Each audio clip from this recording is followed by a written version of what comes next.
Voilà, bienvenue à ce grand plateau, cette grande émission où on va parler de la femme. C'est vrai que nous sommes en plein mois, déjà en plein mois où on célèbre la femme. Alors en 2024, comment devons-nous célébrer la femme? C'est vrai qu'on parle de la femme un peu partout, on parle de la femme sur toutes les formes.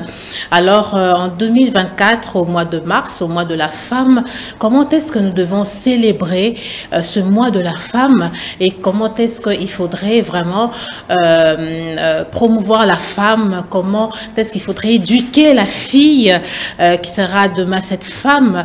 Alors dans ce grand plateau, nous avons des personnes qui sont vraiment habilitées à nous éclaircir un peu par rapport à cela. Déjà quand on parle de la femme, on parle de la fille, on voit déjà une famille. Alors le couple Hubert et Marceline Mihimi sont avec nous dans ce grand plateau. Je salue maman Marceline. Salut Sylvie. Comment vous allez? Très bien. Honneur à la femme. Merci bien. Pareillement. Voilà. Bonjour, pasteur Hubert Mihimi. Bonjour. Vous allez très bien? Je vais très bien et bon mois de la femme. Merci beaucoup. Ça, c'est une parole d'un chef de famille. Voilà, c'est vrai que le thème retenu pour cette année 2024, c'est investir en faveur des femmes. Et on nous marque un 2 points pour dire accélérer le rythme. Je ne sais pas si le pasteur Hubert Mihimi est d'accord. Oui, je suis d'accord. Dans ce sens, il faut tenir compte du développement intégral de l'homme, corps, âme et esprit. Oui. Si on parle d'accélérer le rythme, c'est-à-dire s'investir dans la femme et puis accélérer sa formation, accélérer son intégration, accélérer son épanouissement, j'aimerais plus mettre l'accent sur l'accélération de sa maturité. Puisque d'une manière naturelle, la femme prend rapidement la maturité par rapport à l'homme, mais si nous devons encore accélérer, ça veut dire que quelque part, on remet la femme au centre du développement. Et je pense que l'équilibre viendra le plus vite que possible, je suis d'accord. Et pour une famille durable, il faut s'investir à la femme. Il faut s'investir à la femme. Il faut s'investir à la femme pour une famille durable. J'approuve ce thème-là dans ce sens-là. Voilà, maman Marceline, est-ce qu'on doit vraiment accélérer la maturité? Papa, le pasteur Hubert Mihimi parle de la maturité et de l'autre côté, on parle du rythme. Est-ce qu'aujourd'hui, cette femme, sa maturité, elle est encore au ralenti ou comment? Et au ralenti, effectivement, si nous voyons sur les pratiques, la femme attend de l'homme quelque chose, toujours elle a tête d'attendre, c'est pas comme quelqu'un qui doit être secoué, alors qu'elle est considérée comme une aide. Quand on fait appel à un allié, il doit être plus fort, plus fort. Donc la maman doit comprendre qu'elle a besoin d'accélérer le rythme de sa maturation. Elle doit aller vite. Elle doit tout faire pour qu'elle rejoigne le pas de son homme afin d'aller au développement de la nation. Voilà, là on a parlé du thème mondial, si on peut le dire, mais du point de vue national, on nous parle qu'il faut accroître les ressources nécessaires en faveur des femmes et des filles dans la paix pour un Congo paritaire. Il est question de la parité, je sais pas. C'est ça qui fait couler beaucoup de salive et d'encre, je sais pas. On commence par maman Marceline ou bien par papa Hubert? Non, elle va me compléter. Voilà. Puisque là où tu parles de la parité, moi je parle de la complémentarité. Ok. Alors moi je travaille toujours avec ma femme. Il n'y a pas question de parité. J'ai mon rôle, elle a son rôle, mais nous travaillons ensemble. Exactement. C'est ce que je fais aussi à la communication. Elle le fait aussi. Ok. Hein? Oui. On peut parler de parité puisqu'elle communique, moi aussi je communique. Elle prêche, moi aussi je prêche. Voilà. Bon, si vous appelez ça parité, pas de problème. Exactement. Mais quand on parle de rôle, le rôle de l'homme et le rôle de la femme, là il n'y a pas parité. Il y a la complémentarité. Elle a son rôle, moi aussi j'ai mon rôle. Hein? Nous devons accélérer justement la maturité dans le sens où chacun doit comprendre ce qu'il doit faire dans sa plate-bande. L'homme est dans sa plate-bande, chef de famille, l'homme est dans sa plate-bande, en train de faire des choses que les femmes ne peuvent pas faire. Et la femme aussi est dans sa plate-bande, comme femme, mère et épouse. Et dans sa plate-bande, elle a appelé à mettre au monde. Nous ne pouvons pas renverser le rôle. Exactement. Elle est mère. Moi, je ne deviendrai jamais mère. Voilà. Je ne porterai jamais une grossesse de 9 mois. Exactement. Alors, tu vas parler de parité, quoi. C'est ainsi qu'on va s'égarer. Mais nous ne nous égarons pas. Chacun a son rôle naturel, conformément à l'appel conformément à la volonté de Dieu, naturellement, comme elle vous a créé. Exactement. Elle vous a créé avec une beauté que nous les hommes, nous n'avons pas. Voilà. Nous n'avons pas. Mais malheureusement, ça c'est pour rire un peu. Vous essayez toujours de corriger Dieu avec vos make-up, pourquoi vous n'êtes plus naturel. Il est difficile de trouver une femme naturelle aujourd'hui. Très difficile. Très difficile. Voilà. Soit il faut aller à 5 h du matin quand elle se réveille, peut-être. C'est difficile. Tu fous les cheveux empruntés, le visage emprunté, les ongles empruntés, les cils empruntés. Quand tu admires ça dans la rue, dans la réalité, ça va créer la tension. Alors, c'est très dangereux. Alors ça c'était une parenthèse. Donc, voilà. Je pense que si nous devons accélérer la maturité, nous n'allons pas accélérer la maturité d'emprunt. Nous allons activer la maturité dans le sens d'obtenir la sagesse. Exactement. La femme sage bâtit sa maison. La femme sage est économe. La femme vertueuse est celle qui a plusieurs rôles.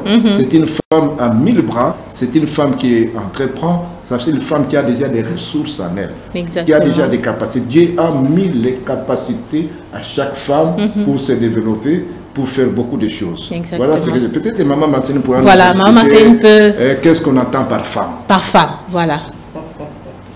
Merci bien. Moi, je pense qu'il est temps que les femmes cessent d'envier les hommes. Ah bon? En ce sens, les femmes envient les hommes. Envier le sexe masculin. Chacun a été créé avec son sexe. Ok. Donc, elles doivent développer l'estime de soi. Exactement. Elles doivent s'aimer en tant que femmes et faire ce que la nature leur a demandé de faire. Ok. À force de chercher à être comme, voilà comment les mères se sont dépravées. En voulant des hommes maintenant qui cherchent à devenir des femmes. Alors, voilà. Dites-nous, quelle est cette parité que vous cherchez? Mais c'est comme si la femme a une certaine puissance, parce qu'elle attire même les hommes à devenir comme elle. Ce sont les hommes, et les femmes qui cherchent à devenir hommes. Donc, toutes ces choses arrivent puisqu'on refuse d'écouter les créateurs. Ok. Comme on vient de dire, c'est la sagesse qui échappe.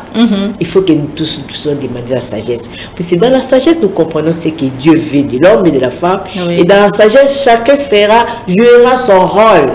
Étant donné qu'on est en train de jouer son rôle, on n'est pas dans la plate-bande de l'homme, de la femme, il n'y aura pas de conflit. Au contraire, nous nous attirons. Parce que ce que l'homme a n'est pas chez la femme. C'est bien normal que nous puissions comme des bras, des mains, quand on les croise comme ça. Imaginez si on change des positions, ça ne va pas se croiser. Ça ne va pas se croiser. Donc, à quelque chose, comme on dit, nous devons accélérer la maturation de la femme en l'estime de soi. Mais pour que cette femme ait l'estime de soi, on doit commencer par où? Dans la famille, à l'école, c'est où que ça doit commencer pour que cette femme comprenne qu'elle doit avoir cette estime de soi, Pasteur Hubert? Moi, je pense à pas de l'éducation familiale. Ok. De l'éducation familiale, c'est un grand rôle qu'a les mamans à jouer. Je reviens encore aux mamans dans leur rôle éducateur. Okay. Dans leur rôle éducateur. La parole de Dieu nous donne un exemple du rôle éducateur quand nous prenons Proverbe 31. C'est le proverbe que tout le monde veut lire souvent au mois de mars. La femme vertueuse. La femme entrepreneuse. Voilà. Qui trouvera la femme vertueuse. Qui trouvera la femme courageuse. Qui trouvera la femme. Voilà, tout ce verset. Il y a beaucoup de commissions, beaucoup de réunions à cette période pour enseigner la femme. Bon, malheureusement, peut-être on les enseigne qu'au mois de mars. Non, il n'y a pas. Voilà, c'est ça. On ne doit pas enseigner. C'est ça le problème. Voilà. Donc l'éducation doit commencer au bas âge. Ok. Au bas âge, que ce soit les garçons, que ce soit les filles, l'éducation commence dès le bas âge. Dès le bas âge. Okay. Je vous donne par exemple l'exemple de Moïse. Moïse a quitté sa mère à quel âge? L'âge de sévrage. L'âge de sévrage, peut-être non 5 ans. 5 ans, oui. Elle a quitté 5 ans pour se retrouver devant sa mère nourritrice qui s'appelait la fille de Pharaon. Voilà. Est-ce que quand il a atteint 40 ans, il a oublié sa culture? Même pas. Il n'a pas oublié. Pourquoi? Oui. Il a été éduqué au bas âge. Au bas âge. C'est très important. Donc nous devons apprendre l'éducation dès le bas âge et aux filles et aux garçons. Dès les seins maternels. Tu parles de seins maternels. Moi, j'ai dit dès le ventre de la mère. Ok. Voilà, dès le ventre. L'éducation commence dès la conception. Exactement. Dès que la femme a conçu, en elle, il y a un être qui est corps, âme et esprit. Un être tout entier. En tant qu'esprit, l'être capte déjà ce qui se passe dans son environnement. Exactement. Tu sais dans quel environnement l'enfant va naître. Voilà. Hein? Il y a un poisson, je pense, qui existe en Corée. C'est une histoire coréenne là. Et ces poissons-là, quand on les met dans l'aquarium, hein, il grandit comme un fretin. Il ne prend pas un grand bonheur. Ok. Mais quand on sort de l'aquarium, on les met dans une rivière, il peut prendre peut-être 50 kilos. Et si quand on quitte la rivière, on prend les mêmes poissons, on met à la mer, il peut aller jusqu'à 100-200 kilos. Tu vois, donc l'environnement joue, ça joue aussi. Oui. Si l'environnement est spirituel, l'enfant peut grandir dans la sagesse. De 0 à 12 ans, il faut inculquer à tous les enfants, garçons et filles, la même sagesse divine, même éducation. Ok. Pour que les enfants grandissent d'une manière équilibrée. Bon, maintenant nous voulons accélérer seulement pour les femmes. Bon, ça va. Voilà, c'est ça. Au début, des maris qui font les appeler. Exactement. Elles vont se marier avec qui? Avec les garçons à qui on a accéléré aussi, où elles vont se marier, elles vont prendre l'allure, et puis les garçons restent. Vois un peu dans nos universités aujourd'hui. La majorité, c'est qui? Il y a plus de femmes que les garçons. Alors, mais il y aura attention. Ces jeunes filles qui vont à l'université à une trente, disons de 25 ans, elle termine l'université, elle va se marier avec quel garçon? Le garçon qui est chez ou bien le garçon qui est dans la rue, ou qui est plombier, ou qui est qui? Non, nous devons pousser les deux à se développer d'une manière équilibrée. Si attention aujourd'hui en Europe, puisque ça fait 30 ans, plus de 30 ans, par exemple en France, on a parlé de l'émancipation de la femme, l'émancipation de la femme, il y a même des parité. Il y a même des femmes en Europe qui ont oublié leur métier naturel qui est la cuisine. Comment s'apprendre à cuisiner maintenant? Vous verrez là, les meilleurs cuisiniers sont qui? Des hommes. Des hommes. Oui. Et c'est maintenant qu'on commence à regretter que non, nous avons perdu un métier naturel. Mais non, il faut que la personne grandisse dans son environnement d'une manière naturelle et qu'elle sache qu'il est qui. Par exemple, pour une femme, la femme, si je peux vous définir la femme. Allez-y. F comme femme. Femme là. Femme de foi. Ok. La force. La femme incarne la force. C'est l'allié de l'homme. L'aide semblable. On ne peut pas demander l'aide à quelqu'un qui est faible. En tant qu'aide, comme elle est là, aide, elle incarne la force. Là où je suis fatigué, elle me pousse. Là où je suis découragé, elle me pousse. Exactement. Là où je suis limité, elle me motive. Elle me motive. Exactement. À cause d'elle, je peux aller loin. Un boxeur qui est là au ring, qu'elle voit qu'on est en train de les cogner, et il va perdre dès que sa femme crie là-bas. Pas toi, tu es fort, tu ne dois pas perdre. Ça motive en fait. Même si ça saigne là, elle va donner les derniers coups avec beaucoup d'énergie. Et quand il va gagner, elle dira à sa femme, en fait ce n'est pas moi, moi je suis déjà KO. Et ta voix là, qui m'a motivé à faire sortir la dernière énergie. Voilà, c'est que donc la femme est... Quand on dit que dernier les hommes... des grands hommes, il y a une femme forte, c'est ça. Donc F là incarne la force de la femme, et cette femme-là doit être une femme de foi. Alors, d'où doit puiser cette femme la foi? La foi vient de ce qu'on entend. Ce qu'on entend doit provenir d'où? De la parole de Dieu. Donc, une femme qui écoute Dieu, une femme qui entend la parole de Dieu régulièrement. Exactement. Voilà. Ça, c'est la femme. Voilà. Si tu veux que c'est elle la vraie femme. Je peux continuer. elle sera femme mariée, voilà. Elle deviendra mère, elle deviendra la femme entrepreneur. Voilà, ça c'est la femme. Ça, c'est la femme. Elle entreprend, elle est mère, elle est épouse. Elle fait sortir toutes ses vertus. Beaucoup, toutes ces vertus, ça c'est la femme. Voilà. Donc dans les mots F, E, M, tout est expliqué. Voilà. Alors, c'est vrai qu'il y a ces structures qui ont chanté « Laissez la fille aller à l'école ». Il faudrait scolariser la fille, il faudrait que la fille aille à l'école. Voilà que cette fille qui va à l'école, qui a passé ses études, parlant de l'émancipation de la femme, parlant de la parité, et puis cette femme aujourd'hui peut diriger. On peut retrouver les femmes dans la maçonnerie, on peut retrouver des femmes ministres, on peut retrouver des femmes dans l'électricité, on peut retrouver des femmes directrices en train de diriger. Alors, le fait de diriger, c'est mauvais parce qu'elles ont fait des études, elles dirigent, mais elles doivent aussi diriger non seulement dans leur entreprise, mais aussi à la maison, c'est évident. Mais il ne faut pas confondre la maison et l'entreprise. Ce sont deux choses différentes. La fonction temporaire n'est pas à confondre avec le rôle de la femme. Oui, ma femme a étudié, elle est universitaire. Moi, j'ai étudié, je suis aussi universitaire. Mais si elle devient responsable dans la société, elle devient bourgmestre, elle devient ministre, elle devient enseignante, elle devient tout ce qu'elle peut avoir comme fonction dans la société. Mais c'est tout à fait normal, elle est là pour jouer ce rôle. Ça n'a pas à comparer avec un homme. Exactement. L'homme peut obtenir aussi la même fonction. Et ces fonctions sont temporaires. C'est limité dans les temps.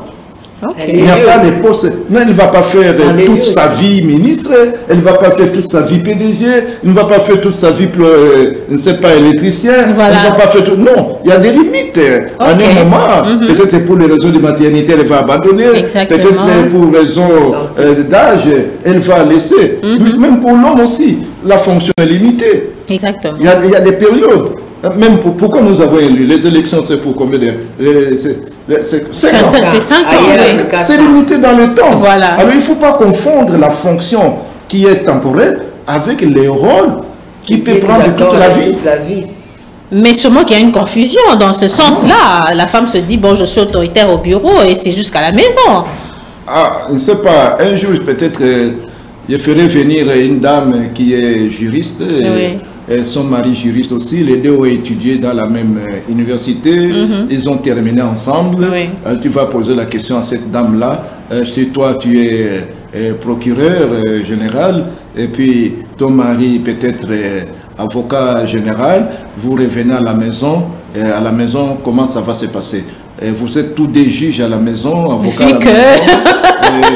Et si jamais, et je ne souhaite pas, si jamais l'homme est infidèle, alors le procureur général va se saisir de l'affaire en tant que... Exactement, vu que... Oui, pour appliquer la loi, le mari va être condamné de 6 à 2 ans de prison. Alors demande à cette femme-là, dès qu'elle quitte le service, elle arrive à la barrière de sa maison, même si elle est derrière la voiture, quand elle entre à la maison, elle est qui?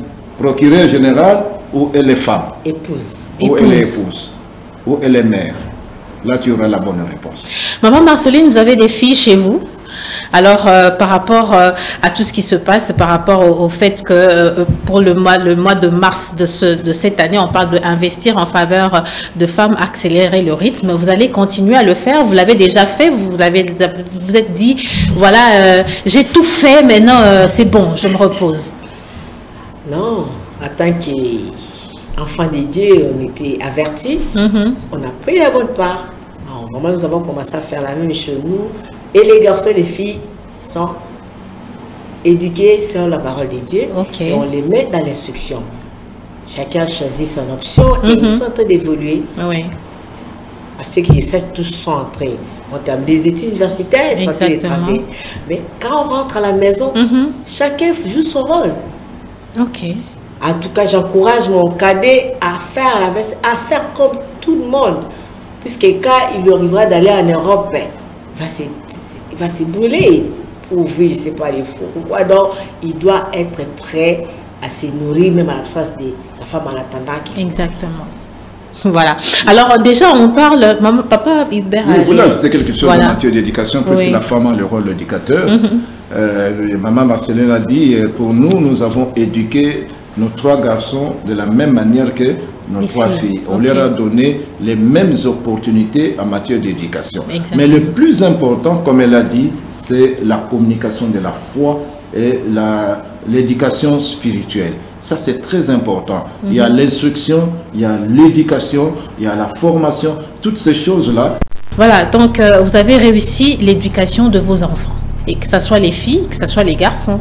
Par la grâce de Dieu, nous avons donné le même opportunité aux garçons et aux filles. Voilà. Quand on parle d'accélérer peut-être la formation de la femme, de la fille d'une manière générale, c'est puisqu'en pourcentage, et même dans notre pays, il y a encore des coins, et surtout en province peut-être, où les filles n'étudient pas. Peut-être c'est à cause de la pauvreté, peut-être il y a beaucoup de... où il y a encore des entités pour, dans lesquelles peut-être la mentalité encore ancienne, où on dit qu'il faut que l'homme aille étudier, la femme la doit pas étudier. Dans ce sens-là, je pense qu'il faut promouvoir la jeune fille, et comme l'éducation dans notre pays, l'enseignement est gratuit maintenant. Je pense que c'est une opportunité, c'est une façon d'accélérer.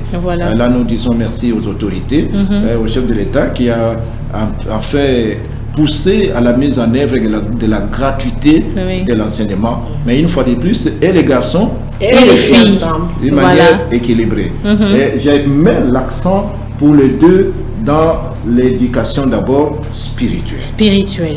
Dans l'éducation spirituelle, puisque devenir quelqu'un dans la vie ne dépend pas nécessairement des études. Exactement. Hein? Quelqu'un qui a un don, quelqu'un qui a un talent, qu'il peut développer, qu'il découvre s'il est appelé par Dieu, et si quelque part il connaît Dieu, il craint Dieu, il a la sagesse, il finira par devenir ce que Dieu a demandé, a voulu qu'il soit, et il finira par recevoir ce qui est à lui au milieu de sa génération. Et beaucoup de millionnaires, si pas des milliardaires du monde, ne sont pas nécessairement les gens qui ont étudié. Oui, ils n'ont pas fait des grandes études. Voilà. Pousser nécessairement à l'instruction n'est pas la solution.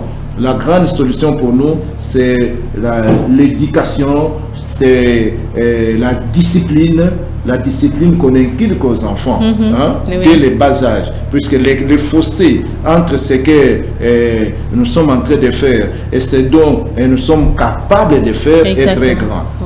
Donc, le fossé là s'appelle justement la discipline. Nous devons inculquer à nos enfants le mental, le spirituel et la discipline, ce qui manque surtout à notre pays. Exactement. Manque de discipline. Manque de discipline. Oui. Une femme entrepreneuse, une femme qui a l'intelligence même naturelle, qu'elle aille à l'école ou pas, elle deviendra femme d'affaires. Exactement. Elle deviendra femme agricole. Elle deviendra femme qui va se prendre en charge. Voilà. Le grand problème, c'est l'éducation. Le grand problème, c'est la discipline. Le grand problème, c'est dans la maîtrise de soi. C'est ça qu'il faut. Même la Bible nous le demande quand vous lisez la Proverbe 31, les versets premiers. Voici les conseils que le moine roi de Massa a reçus de sa mère. C'est que sa mère, à ce mois de mars là, je demande aux mamans d'écouter ça et de donner cette éducation-là, et aux filles et aux garçons. Et surtout ici, c'est une éducation, c'est un conseil qui est donné aux fils. Écoute donc verset 2 du chapitre 31, écoute mon fils, toi que j'ai mis au monde, toi que j'ai tant attendu. Vous les mamans, vous aimez plus les garçons. Si tu mets au monde les filles seulement, tu n'es pas contente. Voilà. Celle-là a prié, celle-là a gêné et attendu, elle a eu les garçons. Mais là, quoi dire à ces garçons? Mon fils, ne laisse pas les femmes perdre ta force. Premier conseil. Ne laisse pas les femmes perdre ta force. Ne te laisse pas guidé par celles qui perdent les rois. Donc il y a des femmes qui sont là pour perdre la destinée des hommes. Voilà. Donc nous voulons d'abord dire à nos filles, ne soyez pas celles qui font perdre la destinée des hommes. Okay. Donc ne soyez pas prostituées. Voilà. Nous disons aussi aux garçons, hein, toi aussi, ne livre pas ta vigueur aux femmes. Ne deviens pas délinquant. Exactement. Tu deviendras chef de famille. Tu deviendras chef de famille. Chef de famille, il n'y a pas d'élection. Il n'y a pas d'élection pour devenir chef de famille. Pour devenir chef de famille. Que tu étudies ou pas, tu vas te marier un jour. Tu vas devenir chef de famille. Donc, obtiens la sagesse. Exactement. Ne livre pas ta vigueur aux femmes. Entre autres, ne sois pas adultère. Ne sois pas infidèle. C'est bon d'être fidèle à Dieu. Exactement. Donc, l'éducation spirituelle, la discipline spirituelle, puisque nous sommes les disciples de Jésus-Christ, c'est très important. C'est pas la première des choses. Proverbe 22, 6 dit, mets l'enfant dans la voie qu'il doit suivre. Quand il sera grand, il ne va pas s'en détourner. Une façon d'accélérer, il faut commencer à temps. Il faut commencer à temps. Il ne faut pas attendre qu'il devienne, elle devient adulte pour commencer à faire rentrer. Ça devient trop tard. L'arbre est déjà penché. Un arbre de 30 ans penché, tu vas faire comment? C'est vraiment, ça devient difficile. Voilà. C'est compliqué. Voilà, deuxième conseil que cette maman donne à son fils, au verset 4. Le verset 4. Les vins. Le vin n'est pas bon pour le roi et l'alcool n'est pas bon pour les chefs. S'ils en boivent, ils oublient les lois et ils ne rendent pas justice aux pauvres. Quand on parle de la justice, c'est une nation. Voilà. Il doit éduquer les hommes justes, la maman. Donc, dans leur rôle d'éducateur, j'aimerais bien il faut leur dire pour accélérer la maturité. Voilà, et les jeunes filles et les garçons qui leur donnent ces conseils. Exactement. 2 conseils seulement. Premièrement, pas de débauche, pas de prostituées, pas de prostitution. Voilà. Et pour les filles et pour les garçons. Deuxièmement, pas d'alcool. Ne vous enivrez pas de vin, c'est de la débauche. La Bible dit c'est la débauche. Le vin est à la source de la débauche. Et si tu prends le vin, tu t'enivres, tu deviendras irresponsable. Exactement. Et pour son jeune homme, il le dit pour les fils, tu deviendras chef de famille, tu deviendras roi, ne t'enivre pas puisque tu n'auras pas pitié des pauvres et tu ne seras pas le porte-parole de sans voix. Exactement. Tu deviendras le porte-parole de sans voix. Mais comment tu vas défendre les sans voix si tu es ivre? Voilà, ivre. Voilà, une façon d'accélérer la maturité, appeler la sagesse. La crainte de Dieu est le commencement de la sagesse. Voilà. Que les femmes craignent Dieu, que les hommes craignent Dieu, ça serait une façon d'accélérer la maturité et d'accélérer la prise en charge de tout le monde. Exactement. Alors, un petit commentaire, on parle plus de derrière un grand monsieur, il y a une grande dame, mais pendant ce mois de mars, est-ce qu'on peut faire une exception? On peut dire aussi que derrière une grande dame, il y a un grand monsieur, ou il faut dire devant une grande dame, il y a un grand monsieur? Derrière une grande dame, il y a un grand conseiller. Ah, ça c'est une innovation. Voilà. Un grand conseiller. Voilà. Derrière. Un grand conseiller. Voilà. Puisque quand nous avons défini la femme, on a parlé aussi de l'écoute. Exactement. La femme doit écouter. Si je vais parler de notre expérience, j'avais un portrait robot de la femme que je dois prendre. Comme elle doit être comme aide pour m'aider. Ok. Elle aussi avait un portrait robot d'un homme avec lequel elle devrait se marier. Exactement. Maintenant, quand nous sommes ensemble, il était question d'abord que nous tous, nous pouvions mourir à nous-mêmes. C'est-à-dire, selon Jean 12, 24, que le grain tombe et meurt pour renaître, pour faire naître un amour surnaturel. Ok. Et cela va donner le fruit. Si chacun de nous ne meurt pas, il n'aura pas le fruit. C'est-à-dire que chacun de nous avait ses objectifs, chacun de nous avait sa façon de voir, mais ensemble, maintenant, nous nous mettons d'accord. Est-ce que 2 hommes peuvent marcher-ils ensemble sans se mettre d'accord? Voilà. Dans ce cadre-là, si nous nous mettons d'accord, il sait que voilà, l'homme donne la direction, voici ce que nous allons faire. Elle sait ce qu'elle va faire, moi je sais ce que je dois faire. Chacun joue son rôle. Chacun joue son rôle. Voilà. Ce n'est pas une compétition. Exactement. Entre nous deux, il n'y a pas une compétition. Mais du moins, elle peut m'aider en me poussant, tout comme moi aussi, je peux conseiller à ma femme. Exactement. Que pour mieux m'aider, augmente ta capacité en ceci. Pour moi m'aider, fais ceci. Exactement. Hein? Oui. Et moi-même, je deviens son coach. Ah. Voilà. Là, je suis coach. Voilà. Hein? Derrière une grande dame, il y a un grand conseiller. Il y a aussi également un grand coach. Voilà. Voilà, j'ai bien compris. C'est tout ce que tu cherchais. C'est tout ce que je cherchais, voilà. Merci beaucoup. Alors, je pense qu'on a bien noté, nous les femmes, les mères, chacun doit prendre sa place et la femme doit vraiment booster pour l'éducation des enfants et des filles et des garçons pour qu'il n'y ait pas des bavures. Derrière un grand monsieur, il y a une grande dame. C'est vrai que derrière une grande dame, il y a un grand conseiller et un grand coach. Je dis merci au couple Marceline et Hubert Mimi. Merci à vous remercier. Merci Bon beaucoup. mois de mars à toutes les mamans. Et Merci. nous prions pour l'accélération de la maturité de tout le monde. Merci et la beaucoup. discipline à tout le monde. Oui. Qu'on arrête avec l'ivresse, on arrête avec la délinquance, la corruption, on arrête avec la corruption, le respect des lois. Voilà. La corruption morale et tout ce que vous parlez qui peut nous amener à la putréfaction. Voilà. Mais Dieu nous fera Grâce. puisque nous sommes un grand pays, Oui, beaucoup de richesses. exactement. Et nous avons un regard tourné vers l'Est. Que Dieu fasse grâce à toutes les femmes de l'Est Oui. qui sont abandonnées, les veuves, et les orphelins. Oui. Et il y a aussi des hommes qui ont perdu des femmes. Oui. Ah, ne voyons pas seulement les femmes, Les femmes, il y a oui. aussi les hommes qui se retrouvent abattus avec des bébés. Exactement. Et c'est très compliqué cette Oui. histoire, mais nous savons que rien n'est impossible à notre Dieu. Amen. Il nous a donné un grand pays qui nous appartient et Exactement. nous donnerons aussi les moyens pour le développer, pour le défendre. Merci beaucoup. Merci beaucoup et bon mois de la femme à toutes les femmes. Merci et au revoir. Au revoir.